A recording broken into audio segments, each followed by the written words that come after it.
Every few years, we hold general elections. The faces at the podium swap out, the campaign slogans update, and the ruling party shifts. But for the massive crowds watching from the ground, the actual structure of who holds power rarely seems to budge. In theory, this shouldn't happen. Sociologist Talcott Parsons argued that in a healthy democracy, political authority is simply a deposit of power. The public lends it out, and if they don't like how it's used, they can withdraw that deposit at the ballot box.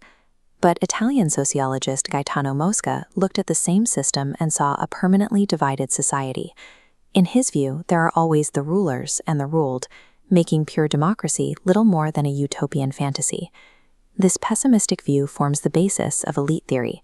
It is a branch of sociology dedicated to understanding exactly how a tiny minority consistently manages to seize and maintain control over the majority. These sociologists argue that the ruling class doesn't hold on to its position by pure luck. Instead, they actively capture systems built for the masses by executing a highly specific three-step playbook. To override the will of the public, elites rely on psychological manipulation, the natural decay of organizations, and absolute dominance over key institutions. The first mechanism operates entirely in the mind. Classical sociologist Vilfredo Pareto argued that elite power isn't derived solely from hoarding wealth. It is driven by specific psychological traits and motivations. Pareto divided the elite class into two distinct factions. The first are the lions. These conservative elites demand group loyalty and strict ideology, maintaining order through brute force. Waiting in the wings are the foxes. Agile and focused on material gains, they rule through cunning and careful emotional manipulation. Pareto observed that history is essentially a circulation of these two groups. The lions eventually lose their vitality and imagination. When they falter, the foxes agilely outmaneuver them and successfully take over, until they too become rigid and are replaced. The style of leadership constantly cycles back and forth between rigid force and clever manipulation. But throughout this endless rotation, the masses are kept out of the loop and firmly at the bottom of the hierarchy. Moving beyond psychology, the second mechanism relies on structure. Sociologist Robert Michaels observed a fatal flaw in how human beings collaborate, a concept he called the iron law of oligarchy. Michaels noticed that even if a group starts out with perfect, highly egalitarian intentions, pure democracy is often horribly inefficient. To actually get things done, tactical necessity forces the group to appoint a specialized leadership class. Once established, these leaders begin centralizing control. They isolate themselves at the top, funneling crucial information directly to their own desks while leaving the broader membership in the dark. To protect their new status, the leadership stops promoting people based on merit and starts rewarding blind personal loyalty, actively filtering out potential challengers. The Iron Law states that attempts to build a mass democratic movement are doomed to fail. The very act of organizing automatically breeds an oligarchy. The final mechanism secures this control in the physical world. Sociologist C.W. Mills argued that modern elite rule relies heavily on institutional architecture.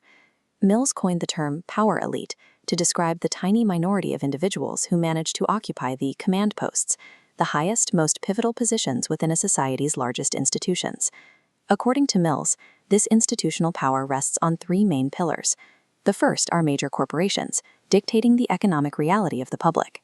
The second pillar is the federal government, where policy and legal frameworks are drafted and enforced. The third pillar is the military, holding the monopoly on state violence and global strategic reach. Theorist James Burnham expanded on this by highlighting a subtle shift in modern capitalism. Power is no longer held strictly by those who own these institutions, but by the managers who handle their daily operations. By recruiting from the same universities, sharing lifestyles, and rotating jobs between the boardroom, the Capitol, and the Pentagon, the power elite maintain an impenetrable network. They keep the masses entirely isolated from the actual levers of power.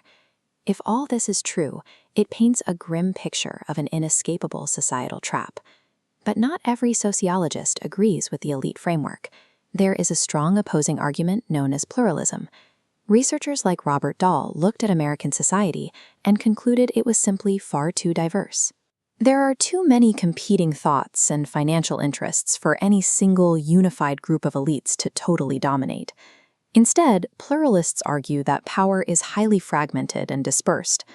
Society is essentially a collection of dozens of conflicting interest groups, constantly bumping into each other, bargaining, and compromising to find a natural balance. And as Karl Mannheim pointed out, a democracy is distinct from a totalitarian regime for one crucial reason. Even if elites exist, the public always retains the structural mechanism to mobilize and remove leaders who fail to serve their interests. Ultimately, elite theory doesn't have to be read as a defeatist prophecy. Instead, it serves as a vital diagnostic tool to test the actual health of a democracy. When you understand the iron law of oligarchy, you can spot the exact moment a grassroots organization starts centralizing power at the expense of its own members. When you recognize the institutional command posts, you start looking past the theatrical debates of a general election and see where the actual binding decisions are being made. True democratic power is never passive. It is an active resistance. It requires aggressive vigilance against the inevitable gravitational pull of elite centralization.